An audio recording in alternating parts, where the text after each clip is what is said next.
روز شما بخیر بینندگان ارجمند. امروز سه‌شنبه 14 نوامبر است و نشین نوی برنامه خبری و تحلیل اخباری آزادی شما را با مهمترین حادثه های روز آشنا می‌کند. موضوعات برنامه چنین هستند: هم خانه‌شان را آتش زدند، هم 2 سال در محبس نگاه داشتند. بالاخره دادگاه ولایت ایرکوتسک 4 مهاجر تاجیک جبر دیده را آزاد کرد. تجاوز روسیه مقام اوکراین را در بازار جهانی غله ضعیفتر کرد ولی از بین برده نتوانست. حالا یک راه داخلی طریق رومانیا وجود دارد که توسط آن غله زیاده صادرات خواهد شد. جوانان تاجیک با امکانیت‌های تحصیل در دانشگاه‌های خارجی آشنا می‌شوند. در دوشنبه نمایشگاه تحصیلاتی بین‌المللی به کار شروع کرد. می‌توانند بپول یعنی با طریق رایگان آنها به ایالات متحده آمریکا روانه کنند، در آنجا تحصیل نمایند. همچنان درباره سرنوشت شیر فراری که در کوچه ها سیر می‌کرد گزارش خواهیم داشت، اما شروع کنیم از یک خبر در روسیه. در ولایت ایرکوتسک روسیه به پرونده وحشتناک 2 سال پیش آتش زدن وکون زیست مهاجران تاجیک نقطه گذاشتند و 4 گمانبر را از تالار دادگاه آزاد کردند. این شهروندان تاجیکستان خود را از ابتدا نه گمانبر در جنایت بلکه جبر دیده می گفتند. جزئیات این قضیه پرسر و صدا را همکارم مومن احمدی پیگیری کرده است و حالا او با ما در استودیو می باشد. سلام مومن، دادگاه روسیه چی قرار کرد بگویید؟ سلام خیرامان، سلام بینندگان عزیز. بگاهی روز 13 نوامبر دادگاه ولایت ایرکوتسک روسیه آخرین مرافعه 4 شهروند تاجیکستان را برگزار کرده حکم خود را خوانده است که بنابر آن این مهاجران به اوباشی متهم شدند. شاهدان که در دادگاه اشتراک داشتند در صحبت با رادیو آزادی گفتند که دادگاه مهاجران را به 2 سالی و 9 ماهی محکوم کرد، ولی از سببی که 2 سال در بازداشتگاه بودند و 1 روز طبق قانون 2 روز حساب می شده است، آنها را از تالار دادگاه رها کردند. پیشتر وکیل حقوقی یا ادوکات آنها خواسته بود که این 4 مهاجر بیگناه و عیبنامه بی اساس دانسته شود، چون آنها هیچ گناهی ندارند و برعکس جبر دیدند. این 4 شهروند تاجیکستان 2 سال پیش روز 12 نوامبر در دهه زلری ایرکوتسک با ساکنان محلی بحث کردند. دیرتر شبانه چند جوان محلی آمده واگن مهاجران را آتش زدند. آن وقت 2 مهاجر هلاک شد و 4 نفر مجروح، ولی مقامات به جای بازداشت ساکنان محلی خود مهاجران را بازداشت کردند. بعداً 4 ساکن محلی که 1 نفرشان کارمند پلیس بود بازداشت شدند، ولی 2 ماه پیش دادگاه آنها را همچون بیگناه و پررأس سفید کرد و در عوض مهاجران به اوباشی عیبدار شدند. مومن، واکنش مقامات تاجیک به این حادثه چی بوده است؟ تاکنون مقامات دوشنبه رهایی 4 شهروند تاجیکستان را شرح ندادند، ولی نزدیکان آنها بر رادیو آزادی گفتند که در روز آخری مرافعه نماینده های کنسولگری اشتراک کردند. آنها گفتند که دیپلمات های تاجیک برایشان کمک کردند. در روزهای اولی حادثه سر و صدا وزارت کارهای خارجی برپا کرده بود و اظهارات داد و از مقامات روس خواسته بود که حادثه را عادلانه تحقیق کنند. حامیان حقوق مهاجران هنوز همان وقت گفته بودند که مقامات روس پرونده را در روحیه مهاجر بدبینی تحقیق میکنند و آن عادلانه نخواهد بود. حالا نزدیکان مهاجران میگویند هرچند بازداشت آنها غیرقانونی بود و حکم ناعادلانه است، ولی از رهایی آنها خوشحالند. مهاجران قرار است که امشب به تاجیکستان پرواز کنند. باید گفت آمار دقیقی شمار شهروندان تاجیکستان در زندان و بازداشتگاه روسیه در دست نیست، ولی 2 سال پیش مقامات روسیه شمار تاجیکستانی ها را در مؤسسه های اصلاحی این کشور تا 10,000 نفر می گفتند. تشکر. مومن احمدی بود با جزئیات خبر از بازداشت آزاد شدن 4 شهروند تاجیکستان در روسیه. سلام، اگر خط و خبر می‌خواهید ما داریم. نوید بامدادی، سرخط خبرها، اخبار تاجیکستان و جهان، گزارش‌ها و تحلیل‌ها. چی می‌گذرد و چرا؟ دانستن فهمیدن است. ضمیمه یا اپ ما را بگیرید. ҳамлаҳои Русия ба бахши кишоварзӣ ва бозори ҷаҳонӣ осеб расонид. кишоварзони амрикоӣ ки аз бозори ғаллаи Украина вобастагии зич доранд мегӯянд аз ҷанги идомаёбандаву тағйироти шароити содироти гандум ва дигар ҳаводиси вобаста ба ин кишвар зарар диданд. дар амрико хабарҳоро дар бораи таъсири ҷанг ба деҳқонони хориҷу дохил бо диққат пайгирӣ мекунанд. Зарангези Наврӯшо гузориш медиҳад. заминҳои кишти Адам Браун дар канори шаҳраки Декейтери иёлати Иллинойс воқеъ дар 8700 километрии хатти ҷанги Украина аст. вақте ба замине дар он гӯшаи дунё бо мушаку тӯбхона зарба мезананд, ин кишоварзи амрикоӣ таъсири онро дар киштзори ҷувори Маккаи худ эҳсос мекунад. мо аз ҳамла ба Украина ғамгинем, зеро воқеан тамоми кори моро ба таври пешгӯӣ нашаванда дигар кард. ин дигаргунӣ аз болоравии нархи ғалладона шурӯъ шуд. мо дидем ки нархи ҷувори Макка ва ҳамчунин лӯбиё ба таври бесобиқа боло рафт.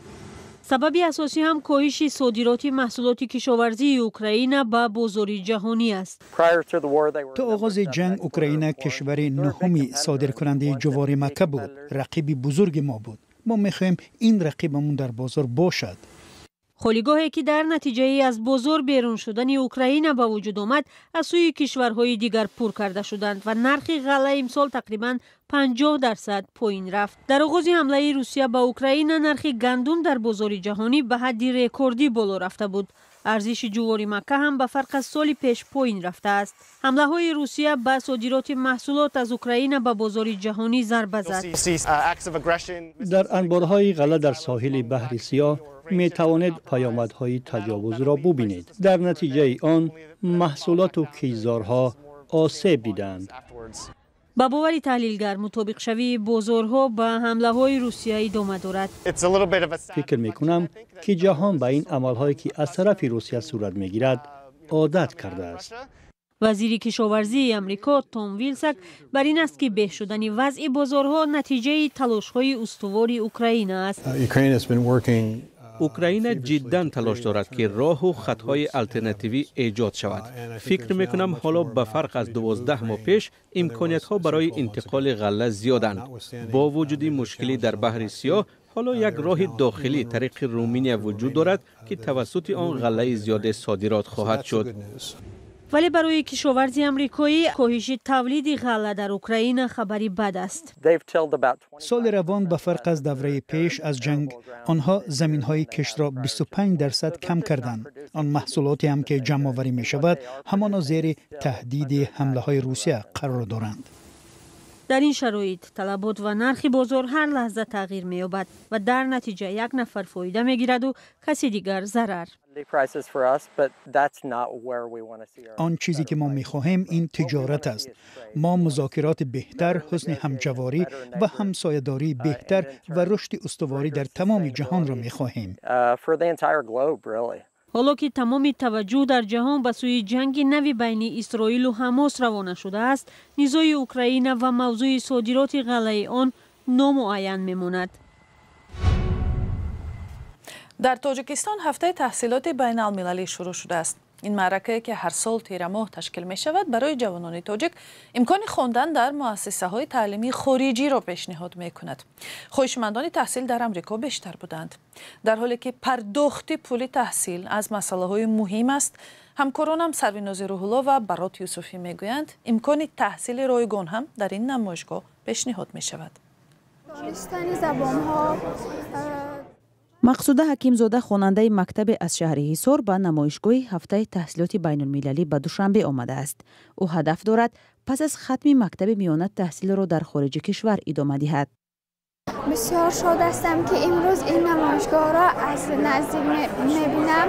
ما از این نمایشگاه چیزهای بسیار مثلا کتاب‌های زیاده را به دست آوردیم و درباره آنها که در دیگر دولت‌ها تحصیل نماییم و ما بسیار پیشنهادها دادن و می‌خواهم که در خارج تحصیل نمایم. امروز در اینجا به ما پیشنهاد نیز دادند که اگر خواهید ما دستگیری می‌نماییم شما را برای در خارج تحصیل نمودن. ҳафтаи таҳсилоти байнулмилалӣ дар душанбе бори 17-ум баргузор мешавад. ин бор китобхонаи миллии тоҷикистон макони намоишгоҳ буд. این نمایشگاه همساله از جانب سفارت آمریکا در دوشنبه برگزار کرده می شود. در اینجا اکثرا جوانان و خواهشمندان تحصیل در مؤسسه های خارج از کشور از جمله آمریکا گردی هم می آیند. در این نمایشگاه افرادی که تجربه تحصیل در خارج از کشور را دارند با خواهشمندان تحصیل در خارج تبادل تجربه می کنند. نمایشگاه برای خوانندگان از صنف 8 بالا نگرانیده شده است. با فکر من اشتراک از این برنامه از این چهاربینی خیلی مفید می باشد، برای که در اینجا زیاده از 15-20 برنامه‌های خارجی جمع آمدند و خوانندگان می توانند که ببینند برای خود جهانی نو را کشایند. یعنی برنامه‌های هستند که می توانند به پول، یعنی با طریق رایگان آنها با ایالات متحده آمریکا روانه کنند، در آنجا تحصیل نمایند و برای سهم خود گذاشتن و بهبودی جمهوری تاجیکستان آماده خدمت نمایند. شرط اصلی شرکت در برنامه‌های تحصیلات بین‌المللی دانستن زبان انگلیسی است، اما در برخی از برنامه‌های فرهنگی دانستن زبان انگلیسی چندان مهم نیست. از طریق این برنامه‌ها ما لیدران جوان را نه تنها در تاجیکستان همچنین در سراسر دنیا آماده می‌کنیم. از طریق برنامه‌های سفارت ایالات متحده آمریکا در تاجیکستان بیشتر از 7000 نفر ساکنان تاجیکستان در آمریکا آموزش دیدند. مقامات تاجیکستان میگویند حالا در دانشگاه‌های خارج از کشور بیشتر از 40,000 جوان تحصیل می‌کنند. و یک خبر جالب هفته، گشت و گذار یک شیر در کنار پایتخت ایتالیا تمام روز 11 نوامبر هزاران نفر را در حالت ترس و اضطراب نگه داشت. این شیر با نام کیمبا از سیرک سیار گریخته به تماشای شهرک لادیسپولی برآمده است. بعدش چی شد در گزارش شهلا گلخواجه می‌بینیم. فراری ناگهانی شیر از سیرک دوام چند ساعت ساکنان شهر لادیسپولی ایتالیا را به هراس آورد. شیر کیمبا یک هنرپیشه سیرک رانی رولر 7.5 ساعت در کوچه و خیابان‌های شهرک کنار روم گشت و گذار نمود و نهایت مقامات توانستند او را داشته دوباره به سیرک برگردانند. بعد نصف روزی شنبه 11 نوامبر در یک مراجعتش به ساکنان شهردار لادیسپولی الیساندرو گراند دعوت کرد که در خانه بنشینند چون شیر بزرگ در شهر می‌گردد. واقعا هم ویدیوهای بعدا نشر شده گشت و گذار آزاد شاهی حیوانات را در میان خانه و ماشین‌ها به نمایش گذاشت. در عملیات جستجو و بازداشت شیر کیمبا که تا تاریکی شب شنبه دوام کرد، هم خادمان پلیسی سوار چرخبال و هم کارمندان سیرک فعالانه اشتراک کردند. در پیدا نمودن مکان گشت و گذار شیر در محله روستایی نورهای اولترا بنفش کمک کرده است. حادثه رخ داده بسیار غیرعادی است. تحقیق حادثه ادامه دارد چون که معلوم نیست چگونه شیر توانست با آزادی برآید. ما فقط همین را گفته می توانیم که خود شیر نمی توانست قلف و قفس را باز کند. سیرک سیار از 9 تا 19 نوامبر در شهر لادیسپولی نمایش‌های هنری به نقشه گرفته است و بعد سرگذشت‌های کیمبا و معروف شدن این شیر در میان ساکنان محلی، خواستاران تماشای برنامه هنری او و برادرانش بیشتر شد. افسوس که شیر در قفس است. او باید در محیط آزاد در بیش‌ازار بگردد. من از ناآزاد بودن جانوران ناخشنود هستم. وضع شیر خوب است. با برادرانش خوب کرده است. دیروز با او غذا دادند چون که ما نمیدانیم که آیا او روز شنبه چیزی خورده است یا نه. شاید کدام علف خورده است که میتوانست با او آسیب رساند. ما از این خاطر او را 24 ساعت گرسنه داشتیم ولی حالا وضعش خوب است. خبر خوش این است که هنرپیشه سیرک ایتالیایی شیر نر کیمبا به هیچ انسان حمله نکرده است. و یک خبری مهم یک ساعت پیش روز 14 نوامبر برای اولین بار در 3.5 ماه گذشته $1 آمریکا 91 روبل و 31 تین فروخته می شد. در صحبت خبرگزاری رویترز کارشناسان این بالاروی قرب روبل را با زمان اندازسپاری و افزایش نرخ مواد سوخت ربط دادند. و بینندگان عزیز در همین جا برنامه به پایان میرسد. سپاس که تا این لحظه ها با ما بودید. خبرهای از این بیشتر را همیشه میتوانید از سامانه رادیوی آزادی و صحیفه های ما در فیسبوک و اینستاگرام، تیک تاک و تلگرام و یوتیوب و ادنکلاسنیکی پیدا کنید. اگر شما نیز شاهد حادثه شدید لطفاً با ما تماس بگیرید. خداحافظ.